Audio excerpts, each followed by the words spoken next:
The parliament of India हमारे देश का सबसे ऊंचा, सबसे शक्तिशाली संवैधानिक तख्त।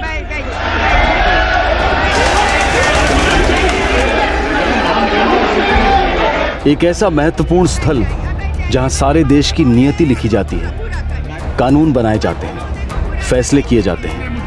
नहीं, अब और कोई नहीं बोलेगा। हाँ बोलिए, आप बोलिए। इस परिवार ने सिर्फ हमारे सालवा कला का मुंह काला नहीं किया है, बल्कि हमारे बिरादरी के गुनहगार हैं ये। इन पर सिर्फ हमारे गांव में नहीं, बल्कि आसपास के सभी खापों में बहिष्कार होना चाहिए। इस जिले के पूरे 21 गांव के पंचायतों को खबर भेजी जाए, एक खाप महासभा बुलाई जाए। मैं पेठाराम जी के साथ में हूँ। लाला राम और उसके परिवार के साथ जो हुआ वो दोबारा नहीं होना चाहिए। केवल राम और उसका बेटा किशन राम और घर का हर एक आदमी को, सभी को सजा मिलनी चाहिए, और ऐसी सजा जिसको लोग सालों तक याद रखें। खाप महासभा का फैसला आखिरी फैसला होगा। इसके ऊपर कुछ नहीं, इसके ऊपर कोई नहीं। 13 और 14 जून को बुलाई जाएगी खाप महासभा। 5-5 के 2 गुट बनेंगे। ये 2 गुट आसपास के 21 गांव में जाकर घोषणा करेंगे। खाप महासभा की खबर आग की तरह फैलनी चाहिए।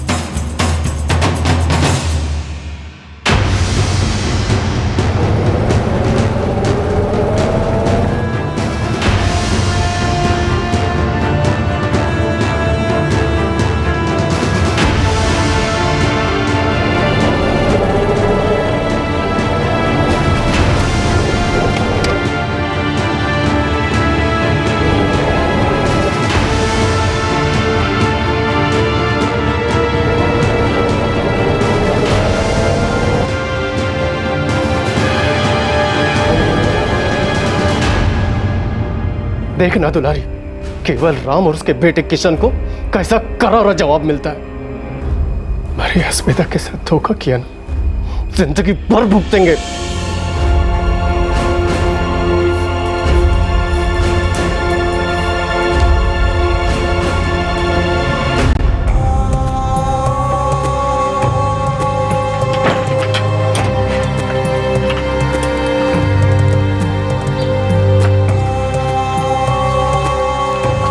बात मान ली होती तो ये दिन देखने को ना मिलता।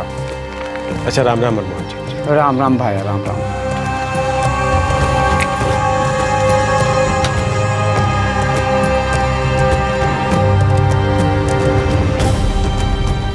बापू, मणे माफ कर। हमारी वजह से तने और पूरे परिवार को तकलीफ हो रही है। ना बेटा, तने जो किया सही किया। हर इंसान को अपने लिए सोचने की आज़ादी होनी चाहिए, खुद अपने आप से चुनने की आज़ादी होनी चाहिए।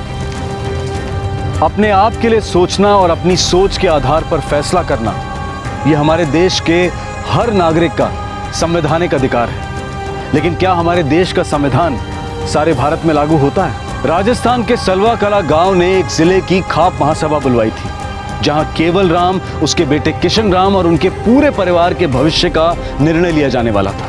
गांव के एक दूसरे निवासी लाला राम ने यह आरोप लगाया था कि केवल राम और उसके बेटे किशन ने उसकी बेटी के साथ धोखा किया था। आखिर केवल राम और किशन राम ने लाला राम की बेटी अस्मिता के साथ ऐसा क्या किया था जिसकी वजह से उन पर 21 गांव का बहिष्कार जारी किया जा रहा था?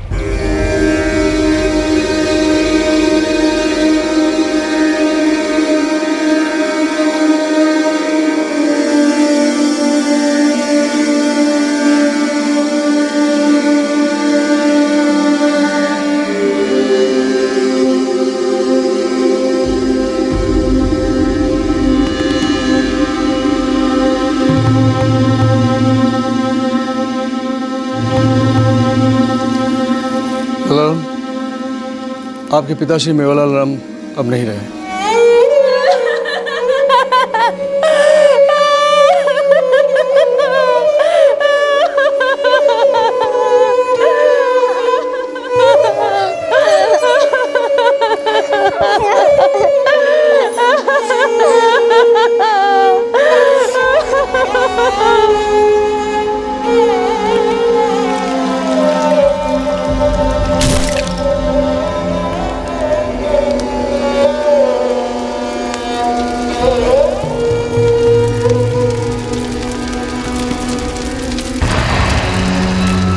लाला राम जी, तुम्हारे पिताजी तो अपनी पूरी जिंदगी भरपूर जी ली, मानो उनकी आत्मा को तो मुक्ति ही मिल गई। मृत्यु भोज का आयोजन करो लाला राम। सारी बिरादरी को खाना खिलाओगे तो आत्मा जल्दी वैकुंठ पहुंचेगी।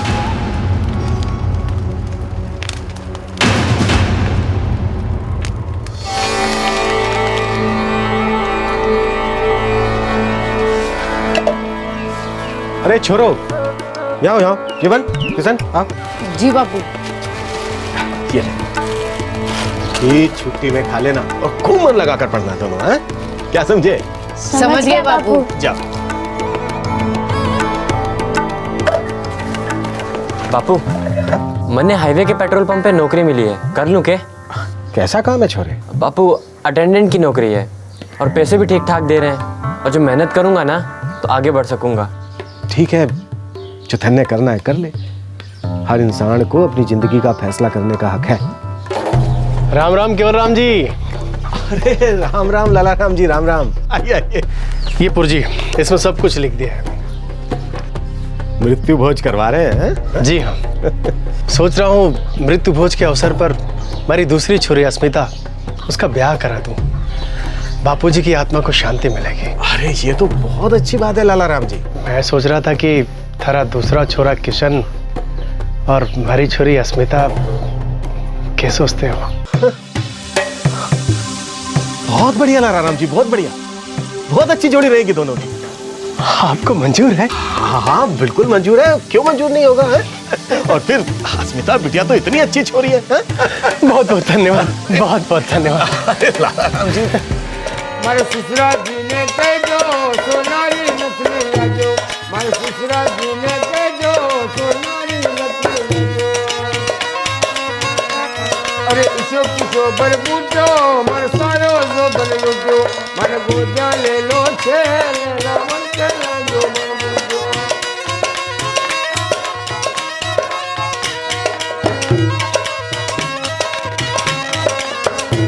मारे रे रे रे रे रे रे ओ बन मारो कैसरियो हजारी गुलरो फूल हजारी गुलरो फूल आबा में चमके। केवल राम जी, आज से हम लोग समधी हो गए। जी लाला राम जी। वक्त आने पर शान से गौना करेंगे, तब तक छोरी हमारे पास रहेगी। थारे को कोई एतराज तो नहीं है ना? अरे लाला राम जी, रिवाज है, इसमें ऐतराज की क्या बात? तो ठीक है। मृत्यु भोज, बिछड़े हुए रिश्तेदारों की याद में आयोजित एक भोज, और रिवाज के तौर पर मृत्यु भोज पर आयोजित एक शादी, ताकि गुजरे हुए बुजुर्गों की आत्मा को शांति मिल सके। लाला राम के पिता के मृत्यु भोज के समय 12 साल की अस्मिता की शादी 16 साल के किशन के साथ तय की गई। ये 2006 की बात है। उसके पहले लाला राम की मां के मृत्यु भोज के समय लाला राम की बड़ी बेटी संगीता की शादी कराई गई थी, वो भी एक बाल विवाह ही था। 1929 में चाइल्ड मैरिज के खिलाफ एक एक्ट पास हुआ था, चाइल्ड मैरिज रेस्ट्रेंट एक्ट, और साल 2006 में एक नया एक्ट लागू हुआ, prohibition of child marriage act. इस एक्ट के तहत बाल विवाह में बंधे लड़का या लड़की यदि चाहें तो बालिग हो जाने के बाद उस शादी को नकार सकते हैं। बापू बापू बापू बापू, रिजल्ट देखो, मेरा नंबर देखो।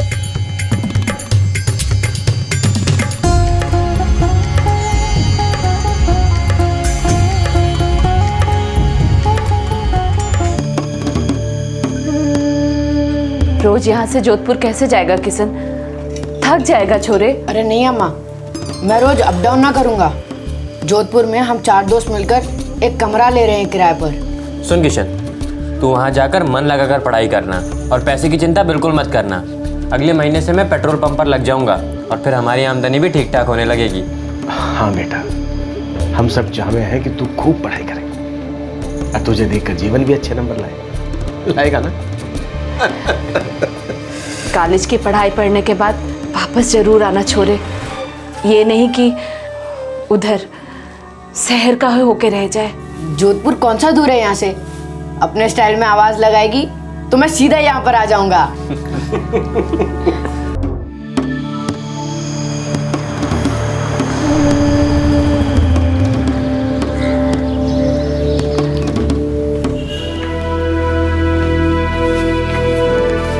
Morning sir. Good morning Kishan Rao. कैसी चल रही है तुम्हारी एग्जाम की तैयारी? Very good sir. Good good. और तुम्हारे वो गवर्नमेंट स्कूल की पार्ट टाइम की नौकरी? बिल्कुल अच्छी चल रही है सर, और साथ में बीएड करने का प्लान भी है। अच्छा सर, मुझे पढ़ाना बहुत अच्छा लगता है, एक फुल टाइम टीचर बनना चाहता हूँ। बहुत अच्छी बात है किशन राव, एक टॉप क्लास का टीचर बनना, क्योंकि एक अच्छा अध्यापक ही समाज के भविष्य का कुम्हार होता है। वैसे इसमें पैसे बहुत ज्यादा नहीं है, हाँ? लेकिन सुकून बहुत है। बच्चों की आंखों में ज्ञान की चमक के आगे हीरे मोती भी फीके पड़ जाते हैं। समझता हूँ सर, मैं एक दिन अच्छा अध्यापक बनूंगा। कायम रखना अपने इस हौसले को किशन। वैसे इतना आसान नहीं है किशन, महंगाई का जमाना है, हर तरफ अपॉर्चुनिटीज बहुत बढ़ गई हैं। प्राइवेट कोचिंग क्लासेस, ट्यूशंस, एक तरफ होंगी तुम्हारी जरूरतें और दूसरी तरफ तुम्हारे उसूल। लेकिन इतना याद रखना किशन, अपने हुनर से एक अच्छी जीविका कमाना इंसान सीखता है, लेकिन सच्चाई और आज़ादी इंसान के साथ पैदा होते हैं। ये दोनों उसके हक भी हैं और फर्ज भी। इन दोनों से कभी समझौता मत करना। तुम्हें जिंदगी को क्या बनाना है ये तुम्हारा अपना फैसला है, तुम्हारा अपना हक है। हालात तुम पर हावी नहीं हो सकते। 3 साल की कॉलेज की पढ़ाई ने, एजुकेशन ने किशन के जिंदगी को देखने के नजरिए को काफी हद तक बदल दिया था। सही और गलत के बीच का चुनाव अब वो मॉडर्न और प्रगतिशील विचारों के आधार पर करने लगा था। लेकिन ये फैसले अक्सर दुविधाओं से घिर जाते हैं, और इन दुविधाओं का मूल कभी हालात में होता है तो कभी परंपराओं में।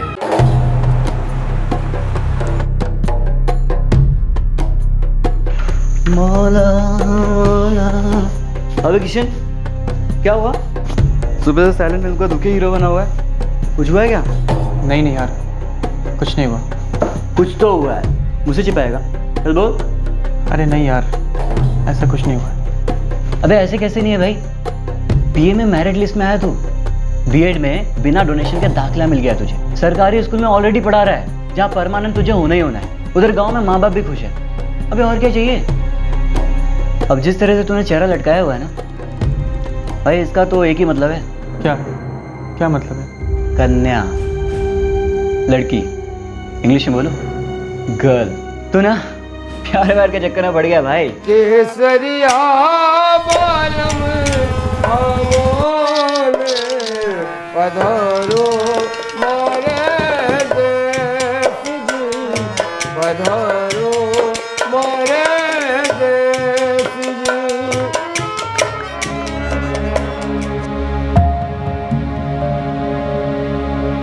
आपने तुम्हारे दिल की बात छीन ली।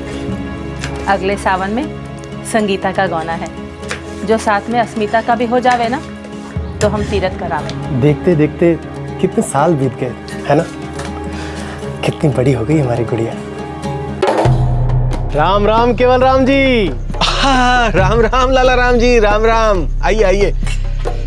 अरे भाई, थारा छोरा महेश तो पेट्रोल पंप पे जम गए हुए। हाँ लाला राम जी, और जब से बाप बना है और भी जिम्मेदारी से काम करता है। और सुना है अपना किशन भी बहुत आगे निकल गए हुए। लाला राम जी बस दया है, बीएड कर रहा है और साथ ही साथ सरकारी स्कूल में नौकरी भी चल रही है। नसीब वाली है हमारी छोरी अस्मिता। केवल राम जी, मैं सोच रहा था कि इस साल गौना दे दूं, आप क्या बोलते हो?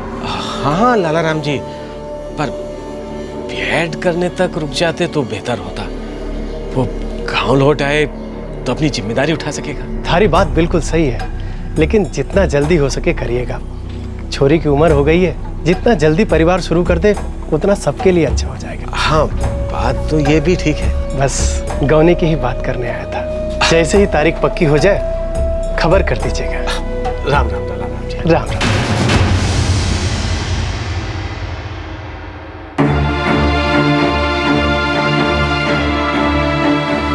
किशन, अपने बापू से बात की? पूरी बात नहीं हुई, कहा है थोड़ा और टाइम चाहिए। यार बात डालने से प्रॉब्लम खत्म नहीं हो जाती। श्रीकांत, समझ में नहीं आ रहा है बात कैसे छेड़ूं। अब ये बात सिर्फ मेरी मर्जी की नहीं है, ये पूरे गांव, पूरा बिरादरी वाला मामला है। तब वो सिर्फ 12 साल की बच्ची थी और मैं 16 साल का, वो भी बच्चा ही होता है। अब इन 4 सालों में कितना कुछ बदल गया, ये कैसे समझाऊं मैं उन लोगों को? किशन, जैसे भी समझा, और कभी ना कभी तो तुझे ये समझाना ही पड़ेगा ना। पूरी जिंदगी नहीं पड़ी है तेरे पास बोलने के लिए। मुझे अपनी परवाह नहीं है श्रीकांत, मुझे तो बस माँ, बापू और भाइयों की चिंता होती है। उन पे क्या गुजरेगी, क्या हश्र होगा उनका?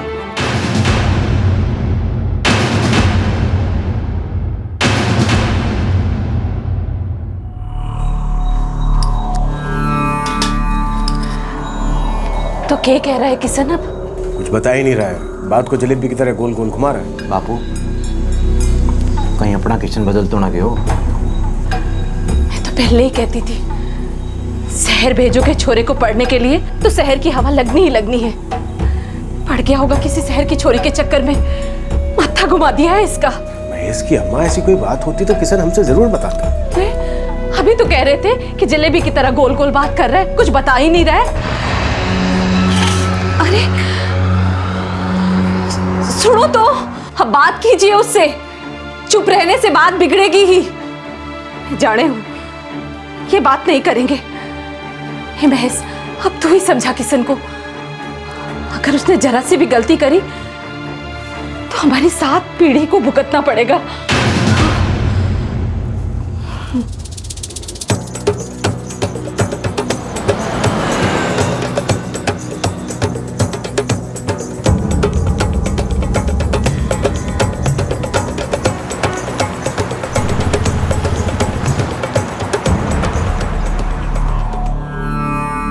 देख छोटे, घर में सब बहुत परेशान है, अम्मा बापू, यहाँ तक कि लाला राम जी 10 बार आके गौड़ा की बात करके जा चुके हैं कि गौड़ा कब करवाना है, कब करवाना है, और तू है कि मोनी बाबा बन के बैठा है।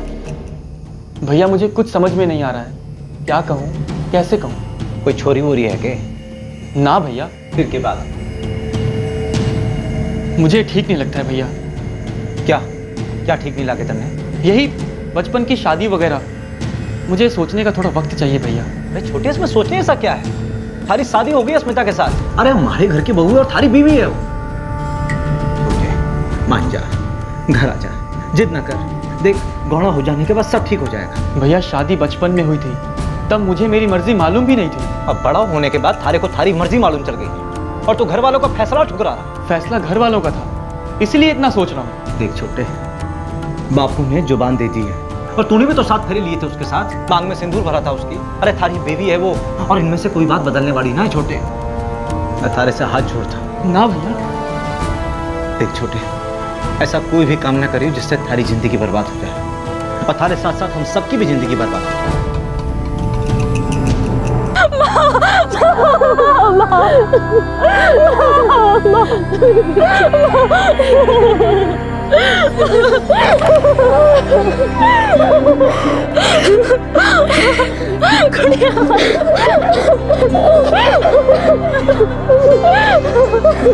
केवल राम जी, अब बारी थारी बहू अस्मिता की है। मैं जानता हूँ। आपने अभी तक गौने की तारीख नहीं बताई। वो क्या है लाला राम जी, किशन बीएड कर रहा है और बीएड में भी 1 साल बाकी है। और 1 साल कुछ ज्यादा नहीं हो जाएगा केवल राम जी? मैं तो कहता हूँ कि गौना ले ही लो और किशन से कहलवा दो कि पढ़ाई लिखाई और काम धाम बंद करने की जरूरत ना है। बस एक बार अस्मिता की डोली उठे, वो आपके ही घर में आके किशन का इंतजार करेगी बस। हाँ मैं कह दूंगा उससे। केवल राम जी, आप नजर नहीं मिला पा रहे हो। ना ना लाला राम जी, ऐसी कोई बात नहीं है। मैं आज ही बात करूंगा किशन से। हाँ। किशन अपनी दुविधा का सामना करने की बजाय उससे भाग रहा था। उसके पिता केवल राम भी सच जानने की कोशिश करने की बजाय बात को टाल रहे थे। दोनों इस बात से अच्छी तरह से वाकिफ थे कि बहुत जल्द उन्हें इस मसले को हल करना होगा, कुछ कठोर फैसले करने होंगे। अंदर ही अंदर दोनों जानते थे कि वो दिन दूर नहीं जब ज्वालामुखी फटेगा। और शुरुआत हुई लड़की के पिता लाला राम के साथ, जो अपना संयम खो रहे थे।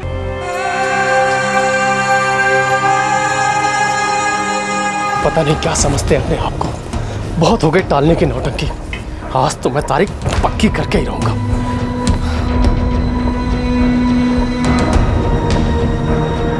केवल राम जी, मन ने धोखे की बू आ रही है। ना ना लाला राम जी, कोई धोखे की बू ना है।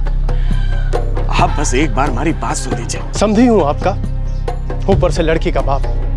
बात तो थारी सुननी ही होगी, लेकिन उसके पहले मुझे मेरे बेटी के गौने की तारीख पक्की चाहिए, वो भी अभी के अभी। हमारे पास कोई तारीख ना है। अच्छा, फिर भी कह रहे हो कि हमारे साथ कोई धोखा नहीं हो रहा। पूरे गांव के सामने, पूरे समाज के सामने थारे बेटे ने हमारी बेटी से ब्याह किया था। वो उसकी पत्नी है और थारी बहू। जब से किशन शहर गया है पढ़ने, वो शहर पढ़ने नहीं बदलने गया है। उसका सर घूम गया है। लेकिन तुम तो वही हो ना, तुम तो समझदार हो ना, तुम उसे समझा नहीं सकते। वक्त निकला जा रहा है केवल राम जी, हमारी एक बेटी और जिसका मुझे ब्याह करना है। दूर दूर तक गांव में बात फैल गई है कि लाला राम की बेटी अस्मिता का गौना क्यों नहीं जा रहा है, क्या खोट हो गई उसमें। बदनामी का मतलब समझते हो ना केवल राम जी? खामोश क्यों? बोलो केवल राम जी, बोलो। अगर थारी खामोशी ही थारा जवाब है तो एक बात सुन ले मारी केवल राम, कि मारो जवाब तुम सबको खामोश कर देगा हमेशा हमेशा के लिए।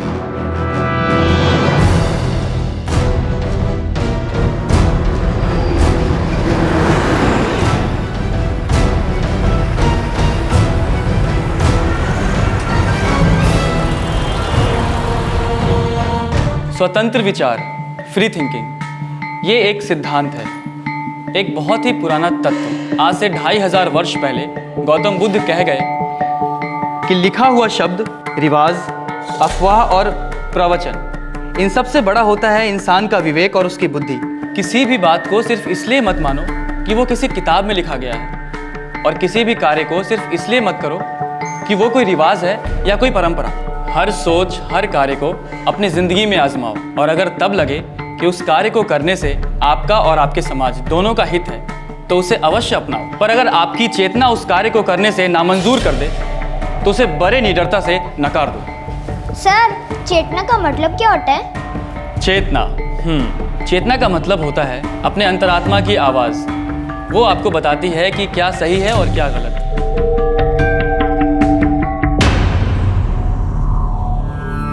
बापू, मुझे ये शादी मंजूर नहीं है। काहे? ना वो मेरी मर्जी से हुई थी, ना ही अस्मिता की मर्जी से। मारियो लाला राम जी की मर्जी कोई माने ना रखे है। हाँ, हम इतने गलत हैं। अस्मिता को मैं जानता तक नहीं, और ना ही अस्मिता मेरे बारे में कुछ जानती। वो बस इतना जाने है कि तू बहुत जल्दी आके उसकी डोली ले जाएगा। थारी माँ और मैं भी शादी से पहले एक दूसरे को ना जाने थे, और थारा भाई महेश, वो भी थारी भाभी को ना जाने थे। आपको मौका नहीं मिला बापू, और ना ही भैया और भाभी को मौका मिला जानने का। जानने से क्या हो गया चोरे? हाँ, एक साथ जीने से होती है असली जान पहचान, सुख में दुख में। अब बिना शादी के तो वो हो ना सके। और फिर अस्मिता इतनी गुणी छोरी है, इतनी सुंदर है, क्या खराब भी है उसमें? बापू, सवाल अस्मिता के गुणों का या मेरे गुणों का नहीं है, सवाल है मर्जी का। और मेरी मर्जी है कि मैं अस्मिता के साथ पूरी जिंदगी नहीं बिताना चाहता। तो फिर तू किसके संग चाहे है पूरी जिंदगी बिताना? पता नहीं बापू, लेकिन कोई एक ऐसी लड़की होगी जो पढ़ी लिखी हो, जिसके अपने खुद के विचार हो। विचारों से घर नहीं चलता है छोरे। खैर, तू बस इतना जान ले कि पूरी बिरादरी के सामने तू और अस्मिता बीन बींदनी है। जो तू मुकर गया तो परंपरा टूटेगी, अनर्थ हो जाएगा। बापू, बाल विवाह कानूनन जुर्म है, संगीन जुर्म, और एक संगीन जुर्म परंपरा कैसे हो सकता है? कानून हमें और अस्मिता को ये हक देता है कि हम गैर कानूनी शादी को खारिज करें। बापू, अब आप ही बताओ, देश का कानून बड़ा है या ये दकियानुसी रिवाज? बापू, जमाना काफी बदल गया है, हम जमाने के साथ क्यों नहीं चल रहे? बापू, आप सच बताओ, क्या मैं गलत कह रहा हूँ? हाँ, तू है गलत। थारी ये जिद कई जिंदगियां बर्बाद करवाएगी। और मेरी खुशी कोई मायने नहीं रखती। रिवाज बड़ा है या इंसानियत, अपनी जान बड़ी है या बिरादरी की झूठी शान? सच बोलिए बापू। सच तो ये है छोरे कि सारी बिरादरी के सामने धन्य अस्मिता को अपनी बींदनी मानना है, और मैं इस परंपरा के खिलाफ जा नहीं सकता। चाहूं तो भी कुचल दिए जाएंगे। बापू, कानून हमारी रक्षा करेगा। देख छोरे, थारी पढ़ाई लिखाई की, थारी इन अच्छी बातों की मैं बहुत इज्जत करूँ। तन्ने पाठ पढ़ाया, मैंने सुना, सीना फूल गया मारो। लेकिन स्कूल में पढ़ाया पाठ असल जिंदगी में काम नहीं आता। 2 और 2 हमेशा 4 नहीं होते। ये पाठ तू जितनी जल्दी सीख लेगा उतना हम सब के लिए अच्छा होगा। और एक बात याद रखना हमेशा, कानून किताबों में बंद है और हमारी जिंदगी खाप की मुट्ठी में। समझा? परंपरा जो कई सालों से चली आ रही है, उसमें कुछ तो बात होगी। उसमें गलत क्या है? गांव के एक बुजुर्ग के मृत्यु भोज के दिन हुई है ये शादी। इस बंधन का अपमान उसकी आत्मा का अपमान होगा। परंपरा मैं नहीं बदल रहा, और न ही किसी का अपमान करना चाहूँ। मैं तो बस इतना कहना चाहता हूँ कि हमारा छोरा किशन पढ़ी लिखी पीढ़ी का है, नए जमाने का है। ये पीढ़ी नया सीख रही है, कुछ अच्छा सीख रही है। हमारे कहने का मतलब बस इतना है, जिन्हें ये परंपरा पालनी है पाल लें, और जिन्हें नहीं पालनी है उन्हें अकेला छोड़ दें। इन रिवाजों का शिकार ना बने। शिकार? शिकार? मन ने तो लगा था केवल राम के पढ़ लिख कर सिर्फ तेरे लड़के का सर घूम गया है, लेकिन अब लगता है कि सबसे ज्यादा तू पगला गया है। 4 अंग्रेजी अक्षरों और हजारों सालों की परंपरा का कोई मेल नहीं होता। हमारे पुरखे कम विद्वान नहीं थे। जो इन्होंने बनाई परंपरा हमारे हाथ सौंप गई। तूने मर्जी से लाला राम के लड़की के रिश्ते को हाँ कहा था कि नहीं? कहा था। तो अपनी जबान रख और 1 हफ्ते के अंदर अंदर गौना करा दे। नहीं कराया तो कुछ ठीक नहीं होगा।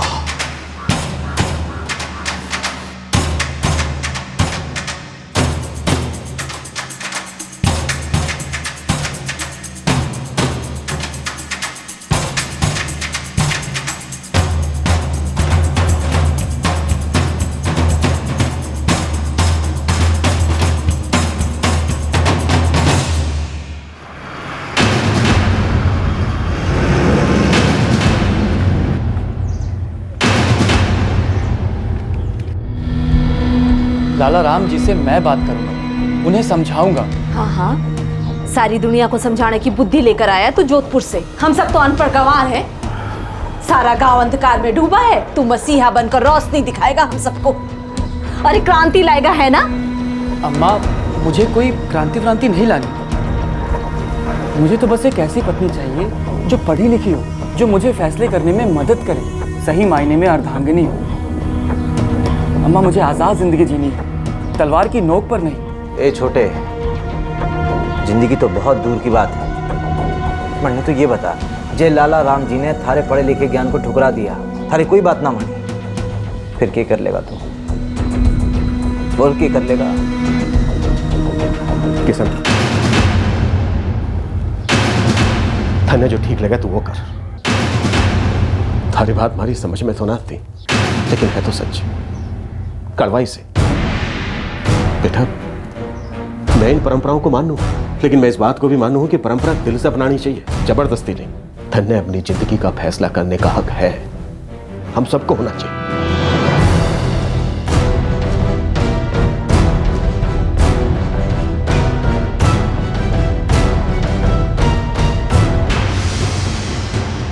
देख रहे छोरे, तू ठहरा हमारा दामाद, इसलिए थारे से इज्जत से बात कर रहा हूँ। ये अपने ज्ञान का पिटारा है ना, जाके कहीं और खोलना। तू मन्ने को बस इतना बता कि कब ले जा रहा है अपनी दुल्हन को। लाला राम जी, बेटी है आपकी, उसे भी तो अपनी मर्जी की ज़िंदगी जीने का हक दीजिए, और लड़का चुनने का भी, क्योंकि मैं तो इस शादी को नहीं मानता, और आपकी बेटी की डोली मेरे घर तो कभी नहीं आएगी।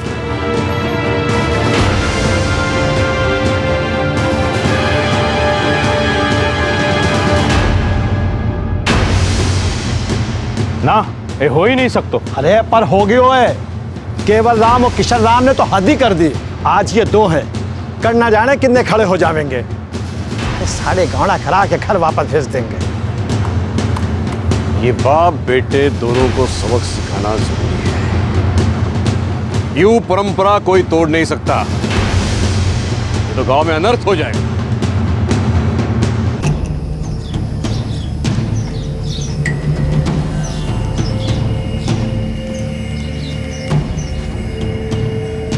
मैं अकेला जाऊंगा बापू। ना छोटे, मैं चलूंगा तेरे साथ। चल। सिर्फ मैं और किशन जाएंगे, बाकी कोई नहीं लेगा घर से, एक कदम बाहर नहीं रखेगा, समझे सब?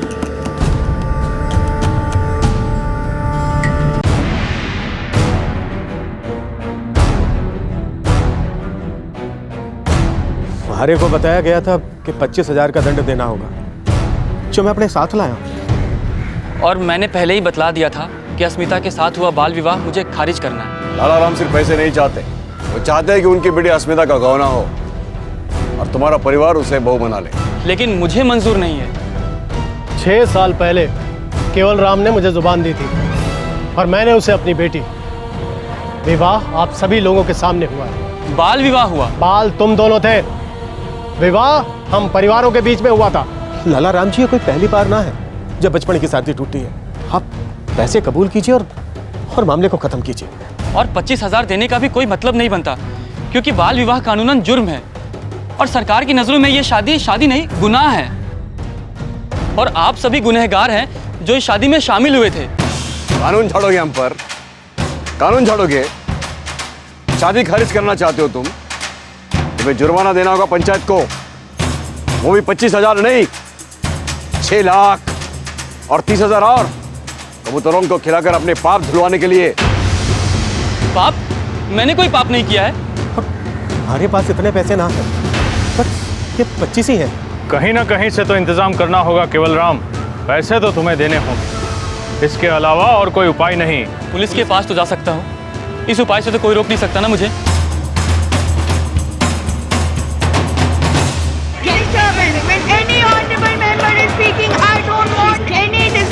चाहे इधर से बोले चाहे इधर से बोले, कैसे बोलेंगे कोई भी? Nothing will go in record. जी।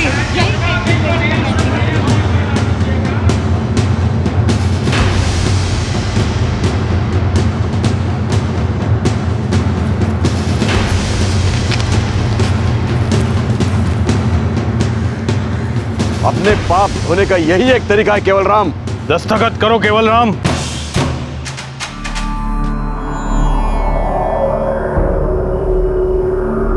इससे क्या होगा?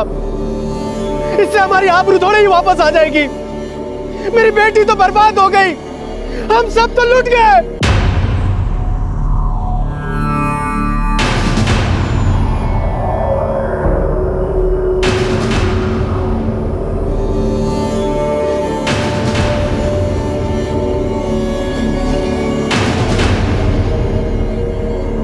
केवल राम, तू और तेरा ये शहर रिटर्न बेटा पंचों के ये चप्पल अपने सर पर रखकर सारे गांव से माफी मांगेंगे।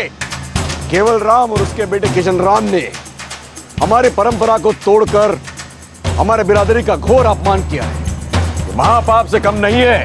मैं सरपंच होने के नाते और पंचों की राय लेते हुए केवल राम, उसके बेटे और परिवार के सभी सदस्यों के बहिष्कार का ऐलान करता हूं। आज से इनका हुक्का पानी बंद। तुम दोनों अब ना इस गांव के रहे और ना ही हमारी जात के। अबे ओ शहरी लौंडे, हम भी तो देखे किसमें इतना दम है जो हमारे फैसले को पलटे। गांव का एक भी आदमी आगे नहीं आएगा तुम्हारी मदद के लिए। भूखे प्यासे तड़पोगे तुम लोग, तब जाकर चाटना अपने संविधान और कानून के पन्ने।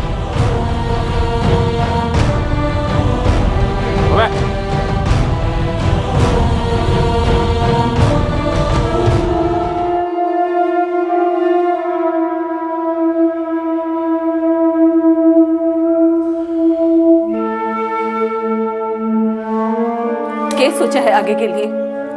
इसमें सोचना क्या है महेश की अम्मा, जो सही है वही करेंगे। पूछ सके हूँ इतना सब कुछ होने के बाद अब के गलत है और के सही? मैं पूछती हूँ इतनी जिद करने की जरूरत ही क्या है? कभी ना कभी तो तन्ने घर बसाना ही है ना। गांव की अच्छी छोरियों में से एक है स्मिता। खुश रहता तू उसके साथ और हम भी, और जिंदा भी रहते।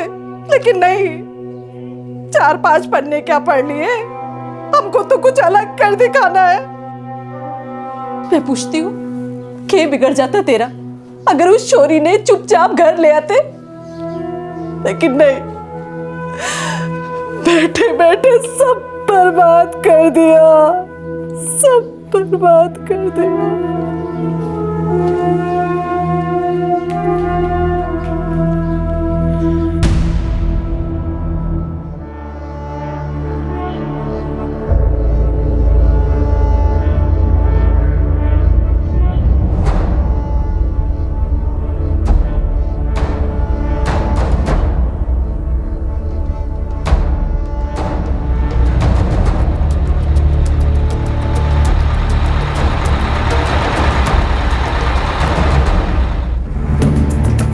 चढ़ने दो हमें। सवाल ही पैदा नहीं होता।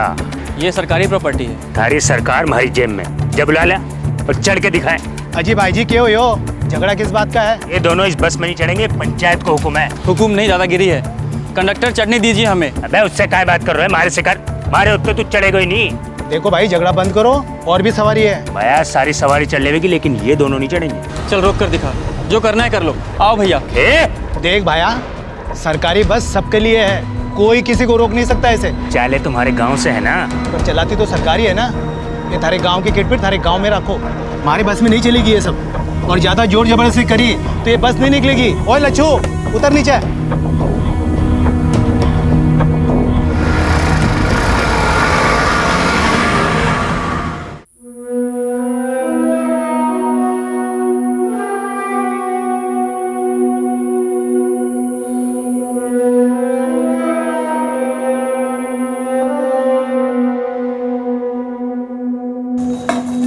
स्कूल में कोई भी छोरा हमारे से बात नहीं करता, तो स्कूल बातचीत करने जाता है या पढ़ाई करने? देख, हर चीज़ को बढ़ाना इतना अच्छी बात नहीं है, पढ़ाई पे ध्यान दे। बहिष्कार तो पूरा हो रहा है। आज न दूध खरीद सकी न तरकारी। कब तक चलेगा ये?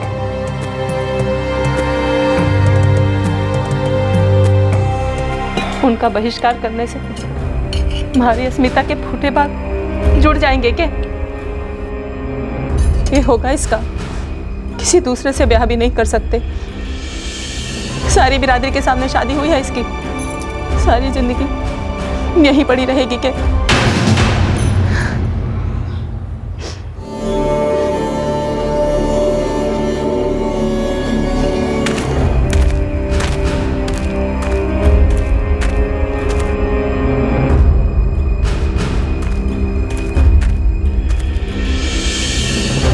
मैं अब भी कह रहा हूं केवल राम जी कि मैं सब कुछ भूलने के लिए तैयार हूं, बस किशन को समझा दो। किशन ने जो आपको बात समझाई थी उस पर ध्यान दो लाला राम। वो कोई मसीहा है?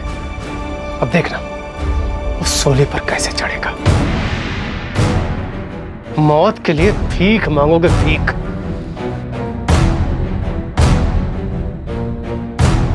पंचायत के बहिष्कार ने केवल राम, उसके बेटे किशन राम और उनके सारे परिवार का जीना मुश्किल कर दिया था। दिन ब दिन तकलीफों का पहाड़ ऊंचा होता जा रहा था। दूसरी तरफ लाला राम और गांव वाले इस परिवार को तकलीफों की कब्र में दफनाने पर तुले थे। आखिरकार इस पूरी तरह से गैर कानूनी और तानाशाही के माहौल में केवल राम और किशन राम ने देश के असली कानून के दरवाजे पर दस्तक दी। आपको पुलिस से क्या उम्मीद है जब आपकी पंचायत ने आपका बहिष्कार कर रखा है? लेकिन सर, बहिष्कार करना तो गैर कानूनी है। भारत जीना मुश्किल हो गया ऐसा। तो भाई जीना आसान कर लो। जाओ लाला राम से माफी मांग लो और पहले अच्छे मुहूर्त में गोना करवा लो उसकी छोरी का। दरोगा साहब, हम उनके खिलाफ रपट लिखवाने आए हैं। वो जो कर रहे हैं गैर कानूनी है, और आप हमें उनसे माफी मांगने की सलाह दे रहे हैं, उनकी बात मानने को कह रहे हैं। केवल राम, पुलिस किसी की बिरादरी के अंदरूनी मामले में दखल नहीं देगी, पर हाँ अगर कोई जुर्म होता है तो हम तहकीकात जरूर करेंगे, बस। और सर, हमारे साथ जो हो रहा है वो जुर्म नहीं है तो और क्या है? और लाला राम के साथ जो हो रहा है वो जुर्म ना है? अरे उसकी छोरी अस्मिता से शादी करी तूने, धोखा तू दे रहा है, जबरदस्ती तो ना हुई थी शादी।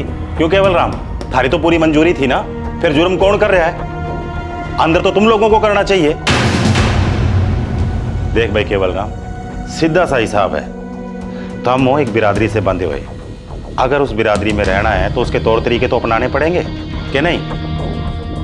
अगर बगावत करनी हो या हीरो बनना हो तो भाई या तो भुगतो या फिर निकल लो।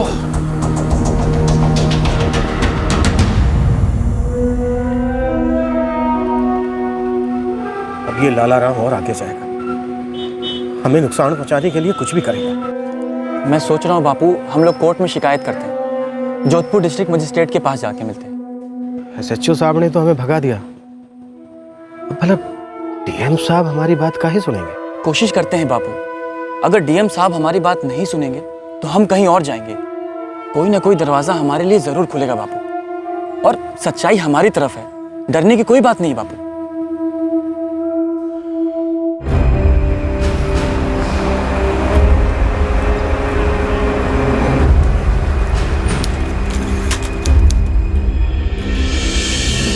डांगियाबाद पुलिस थाने ने कंप्लेंट लेने से मना कर दिया। जी सर, वहाँ का एसएचओ हमारी ही बिरादरी का है। वो खाप के फैसले के खिलाफ नहीं जाएंगे। उसे जाना ही पड़ेगा। इस देश में कानूनी फैसले सिर्फ कानून करता है, खाप वाप सब गुंडागर्दी है। डीएम साहब, हमने भी ऐसा ही सुना था, पर देखने को तो कुछ और ही मिला। देखिए, मैं डांगियाबाज पुलिस थाने में एक लिखित ऑर्डर भेजता हूँ कि आप लोगों की शिकायत कबूल करें। मेरा ऑर्डर आज वहाँ पहुँच जाएगा और आप लोग कल सुबह जाकर के थाने में रपट लिखवाइएगा। एसएचओ को आपकी कंप्लेंट लेनी ही पड़ेगी।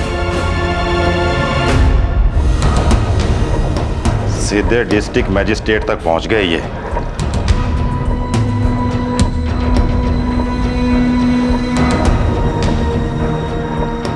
डीएम साहब ने ऑर्डर दिए हैं कि चार्जेस आईपीसी धारा 384, 386, 394, 327, 341, 323, 506 और 147 के तहत फाइल होंगी साहब। ये मामला गांव का अंदरूनी मामला है।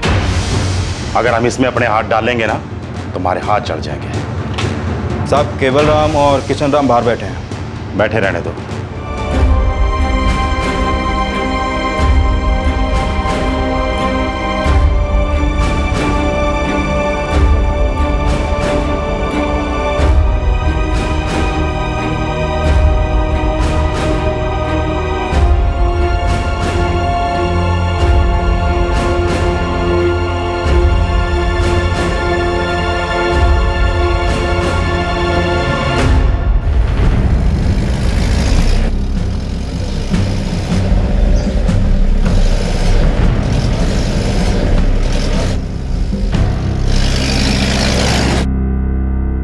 एक तो मेरे और मेरी बेटी के साथ धोखा किया, ऊपर से डीएम साहब के कान भरा है, और अब हमारे ही खिलाफ पुलिस कंप्लेंट करवाने चले हैं। सरपंच जी, देखिए, हमारे को कंप्लेंट तो दर्ज करनी पड़ेगी। मैं डीएम साहब का ऑर्डर मना नहीं कर सकता। और जो चार्जेस डीएम साहब लगाने की बात कर रहे हैं वो तो मतलब बड़े खतरनाक हैं। क्या आप हम पर सभी चार्ज लगाएंगे क्या? 386 और 394 हटा दूंगा ज्यादा से ज्यादा, पर 6 और तगड़े चार्जेस हैं। 10-15 साल तो कहीं नहीं गए। मारो एक सुझाव है, आप लोग किसी तरह इस किशन राम और केवल राम को संभाल लो। अब संभालनो के है, अब तो बस दबोचनो है। कोई ऐसा सबक सिखानो है जो हिला के रख दे उनको। जरा सोच समझ के। अब क्या सोचना और क्या समझना है सच्चो साहब, हमें तो कहीं का नहीं छोड़ा उन सालों ने। सालों ने परंपरा भंग कर दी है और बहिष्कार के बावजूद दोनों के मनहूस चेहरे देखने पड़ते हैं। ऐसा कुछ कीजिए कि सांप भी मर जाए और लाठी भी ना टूटे। और अगर कोई कांड होया तो हम मजबूर हो जाएंगे एक्शन लेने के लिए। और सच मानिए, अपने आदमियों को उठवाना, पीटना, अंदर बंद करना, भवानी कसम बड़ा बुरा लगता है।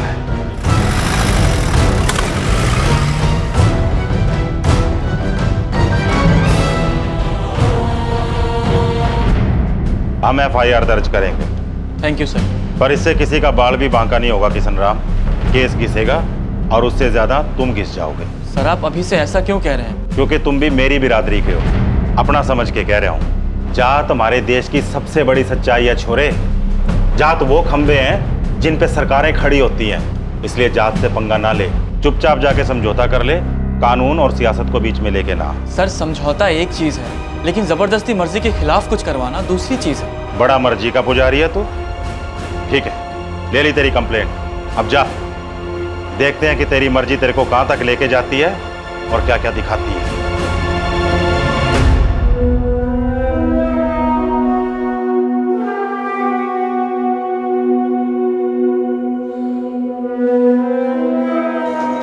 बापू, हमारी कमाई तो ठीक ठाक है और फिर घर तो चल ही रहा है ना। मेरी नौकरी भी ठीक ठाक चल रही है। आप जो करना चाहते हो कर ही डालो।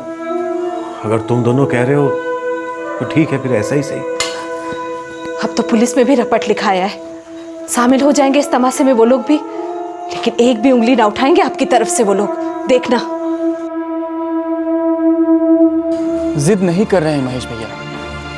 अगर हमें कोई चीज मंजूर नहीं है तो कोई और हमसे जबरदस्ती नहीं करवा सकता है। हमने कोई कानून तो नहीं तोड़ा, कोई जुर्म तो नहीं किया ना। बस इस प्रथा को मानने से इनकार कर दिया। अब जब हमारी शादी हुई थी तब मैं बहुत छोटा था, इतनी समझ नहीं थी मुझे।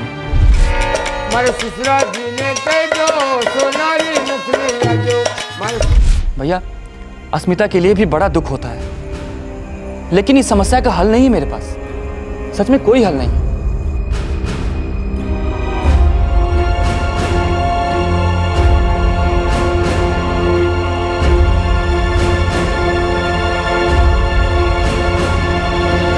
इक्कीसवीं सदी में भी हमारे देश में बाल विवाह की प्रथा मजबूती से निभाई जा रही है। साल 2011 में 44% हिंदुस्तानी दुल्हनों की उम्र 18 साल से कम थी और इनमें से 18% लड़कियों की उम्र 15 साल से कम थी। 20 साल पहले से आंकड़े काफी कम हैं, लेकिन फिर भी हैं तो काफी हाई। और सबसे ज्यादा बाल विवाह के केसेस राजस्थान में होते हैं। लेकिन पिछले कुछ सालों में, खासकर इंटरनेट और आरटीआई के आने के बाद, कई राजस्थानी लड़के और लड़कियां बालिग हो जाने के बाद बचपन में हुए उल्लंघन को खारिज करने निकल पड़े हैं। कई युवक युवतियां आज इस प्रथा के खिलाफ बगावत कर रहे हैं, कानून से अपने मूलभूत मानव अधिकारों के लिए अपील कर रहे हैं। लेकिन बहुत दुख के साथ कहना पड़ता है कि इनमें से ज्यादातर केसेस सालों चलते हैं और ये अपने आप में जवान लड़के लड़कियों के लिए एक हार है।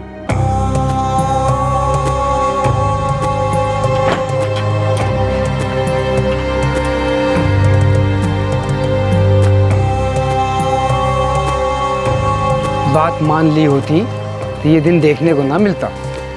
अच्छा राम राम मनमोहन जी। इस परिवार ने सिर्फ हमारे सालवा कला का मुंह काला नहीं किया है, बल्कि हमारे बिरादरी के गुनहगार हैं ये। इन पर सिर्फ हमारे गांव में नहीं, बल्कि आसपास के सभी खापों में बहिष्कार होना चाहिए।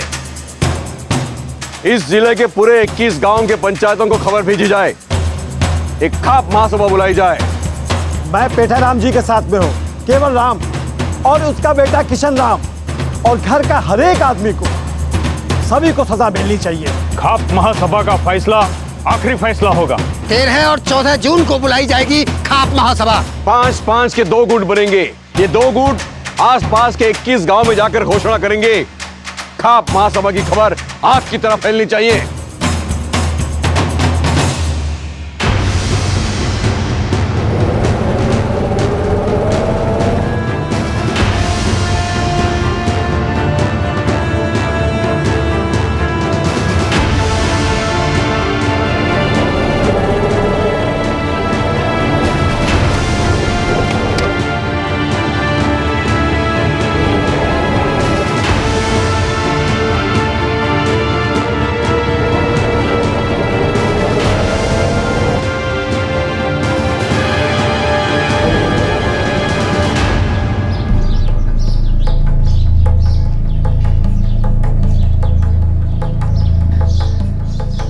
बापू 13 और 14 जून को बुलाएगी ये खाप महासभा।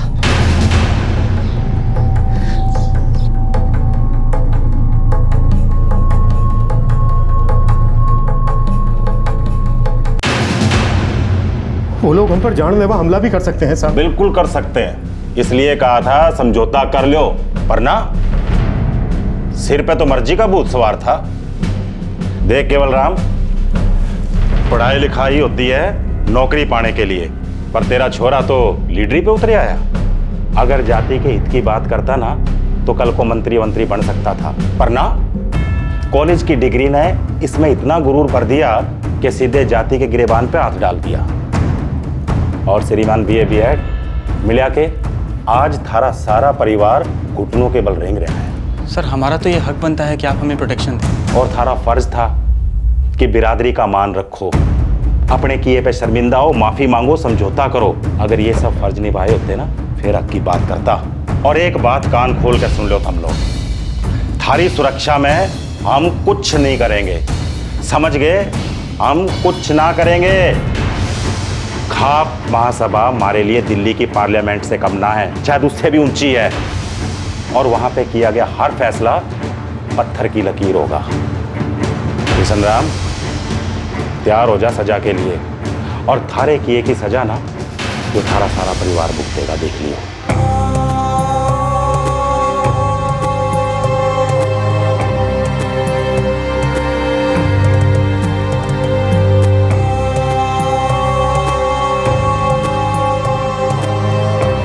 केवल राम और उसका परिवार अब हर पल मौत के खौफ में बिता रहा था। सलवा कला की खाप ने आसपास के 21 गांव की खाप महासभा बुलवाई थी, जो 13 और 14 जून 2012 को होने जा रही थी। इस महासभा का एक ही मुद्दा था, केवल राम और उसके परिवार की उन 21 गांव में भी एंट्री पर रोक लगाना और उनकी जिंदगी को जितना हो सके उतना दयनीय बना देना।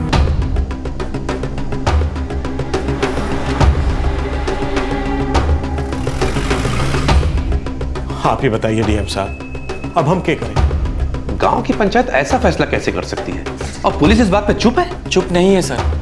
एसएचओ सर तो कहते हैं कि गलती हमारी है, हमें माफी मांग लेनी चाहिए, समझौता कर लेनी चाहिए। अब इस केस को मैं अपने तरह से हैंडल करता हूं, आप लोग चिंता मत कीजिए। मैं आपके लिए एक पब्लिक प्रोसिक्यूटर का इंतजाम करूंगा जो इस केस को लड़ेगा। बहुत बहुत मेहरबानी होगी डीएम साहब।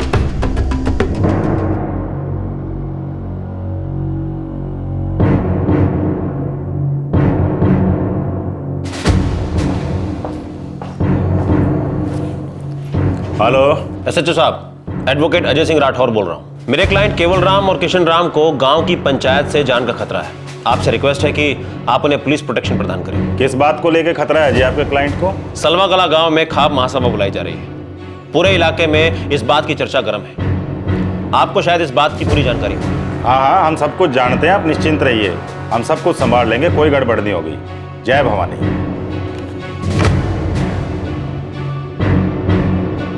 आप लोग बिल्कुल चिंता मत कीजिए, आपको पूरी प्रोटेक्शन दी जाएगी, कुछ नहीं होगा।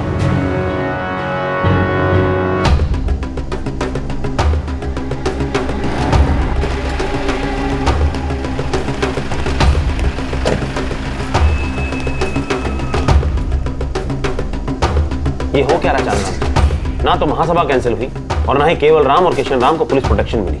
2 दिन पहले आपने आश्वासन दिया था कि कोई गलत बात नहीं होगी और खाप महासभा कोई गुंडों की टोली ना है एडवोकेट साहब, हमारी बिरादरी की इज्जत है और जिसके दिल में खोट हो ना वही डरे इनसे। और वैसे भी जाति और खापों के मामले में ना खाकी, खादी और काला कोट तीनों को दूर ही रहना चाहिए। ये महासभा जो करने जा रही है वो गैर कानूनी है। सरकार कानून बनाती है और खाप सरकार बनाती है। आप बात क्या कर रहे हैं एडवोकेट साहब? आप और मैं मिलकर अपनी पूरी ताकत भी लगा देना तब भी ना तो ये महासभा रुकेगी और ना ही वो फैसला जो किशन राम और केवल राम को रोन देगा। आप बात क्या कर रहे हैं? ये 2012 है, कोई मध्यकालीन तानाशाही नहीं। एडवोकेट साहब, जाति के मामलों में काल भी कोई मायने नहीं रखता और आप ये मत समझिए कि मैं कोई अनपढ़ या गंवार हूं। मैं सेंसिबल बात कर रहा हूं। चाइल्ड मैरिज एक्ट 1929 में पास हुआ था और आज से 6 साल पहले यानी 2006 में इसे और मजबूत किया गया, पर क्या फायदा होया? 0। बाल विवाह तो आज भी थोक के हिसाब से हो रहे हैं, जैसे ये अपने अस्मिता और किशन राम का होया। ये प्रथा चलती आ रही है और चलती रहेगी। ये प्रथाएं चलती आ रही हैं और चलती रहेंगी, वो सिर्फ इसलिए क्योंकि आप जैसे लोग इन खापों का साथ दे रहे हैं। वो लोग कानून को जिंदा गाड़ रहे हैं और आप जैसे लोग उसे कफन पहना रहे हैं। वाह एडवोकेट साहब वाह, आखिरकार सारी गलती पुलिस की। आप चाहो तो अपनी 10 उंगलियां हम पे उठा सकते हो एडवोकेट राठौर, पर हम बिल्कुल खामोश रहेंगे। अगर हम आपके हर सवाल का जवाब देंगे तो उन सवालों की आबरू को प्रोटेक्शन कौन देगा सर?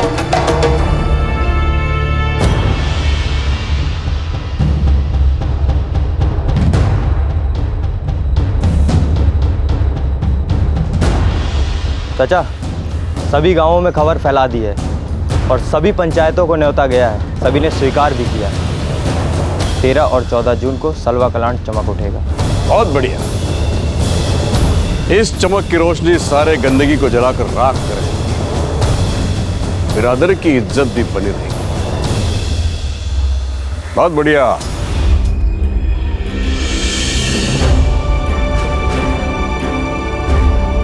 अभी भी मान ले तो कुछ नहीं बिगड़ा है। बेटा तो अड़ियल है ही, बाप भी उसी के धुन का रहा है। बापू, मैं जानता हूँ जो कुछ हो रहा है सब मेरे कारण हो रहा है, लेकिन मेरा यकीन करो बापू, मैंने कभी नहीं चाहा था कि आप सबको किसी मुसीबत में डाल दूँ। अरे ऐसा सोचना भी मत। बापू, मेरी सोच ही बदल गई। कॉलेज में नई दुनिया देखी, इतिहास पढ़ा, समझा और तब पता चला कि हम लोग आंखें, कान, नाक, मुंह सब मूंद करके जीते हैं। हमारे बीच इतनी गलत चीजें हो रही हैं, हम उसे अनदेखा तो करते ही हैं और उसमें शामिल भी हो जाते हैं। बेटा, मैंने नहीं मालूम कॉलेज में तेने क्या पढ़ा, पर मैंने इतना मालूम है कि कॉलेज में पढ़े सारे छोरे थारी जैसी गहरी बात नहीं सोचते। तने जो महसूस की है वो बड़ी ऊंची बात है, और तने जो ठान लिया ना गलत प्रथा के खिलाफ लड़ने की, इसने हमारी आंखें खोल दी। मन ने खुद महसूस किया है कि हमारे से गलती हो गई थारी शादी करके, और न जाने ये प्रथा कितने बच्चे बच्चियों की जिंदगी बर्बाद करेगी। बापू, लाला राम जी हमें धोखेबाज कहते हैं, सुनकर बड़ा दर्द होता है, क्योंकि अस्मिता की मुझे वाकई में चिंता है। ऊपर वाला उसे भी ताकत दे ताकि वो अपनी मर्जी को आगे रखना सीख ले। और जहां तक हमारी बात है तो सवाल ही पैदा नहीं होता पीछे हटने का। हम झुकेंगे नहीं, लड़ेंगे।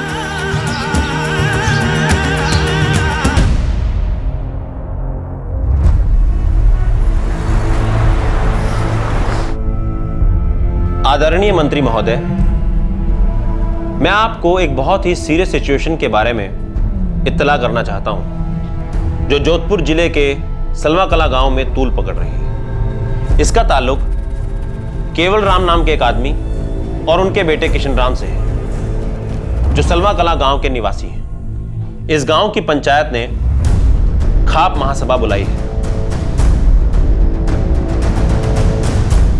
तारीख थी 6 जून 2012 और खाप महासभा 13 और 14 जून को होने वाली थी। केवल राम और किशन राम ने अपने एडवोकेट के द्वारा राज्य के सबसे ऊंचे अधिकारी को एक फरियाद भेजी कि वो इस मामले में दखल दें, उनकी रक्षा करें और उन्हें न्याय दिलवाएं। लेकिन इस उच्च अधिकारी के ऑफिस से कोई जवाब नहीं आया। ऐसा लग रहा था कि मामला अब हाथ से निकलने ही वाला है।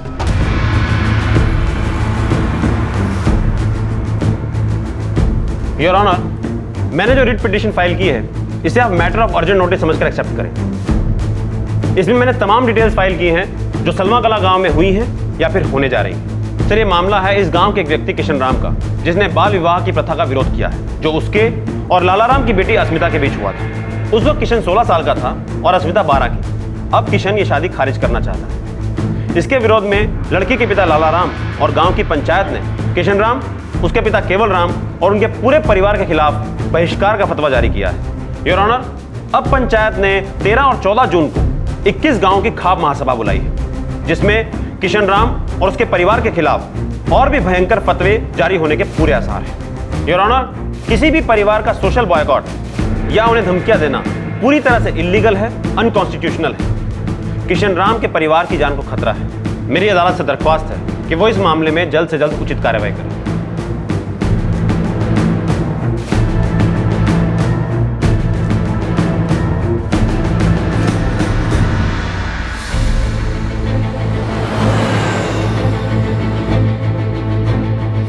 इस अदालत ने एडवोकेट राठौर की रिट पिटीशन को कबूल किया है और इस मसले का तुरंत हल चाहती है। ये अदालत गवर्नमेंट एडवोकेट जनरल को आदेश देती है कि तुरंत कार्रवाई शुरू करें। इस केस के रिस्पोंडेंट्स हैं सलवा कला की पंचायत के सदस्य मीठा राम, दौलत राम, हरिप्रसाद राम, पुष्कर राम और गोविंद राम। साथ ही लाला राम भी रिस्पोंडेंट है, जो लड़की अस्मिता के पिता हैं। इन सभी को सूचित किया जाता है कि 13 और 14 जून को आयोजित की जाने वाली खाप महासभा गैर कानूनी है, और यदि होती है तो पुलिस इन सभी रिस्पोंडेंट्स के खिलाफ योग्य कार्रवाई करेगी और उस महासभा को होने नहीं दिया जाएगा। साथ ही राज्य के पुलिस बल को यह आदेश दिया जाता है कि किशन राम और उसके परिवार को पुलिस प्रोटेक्शन दिया जाए।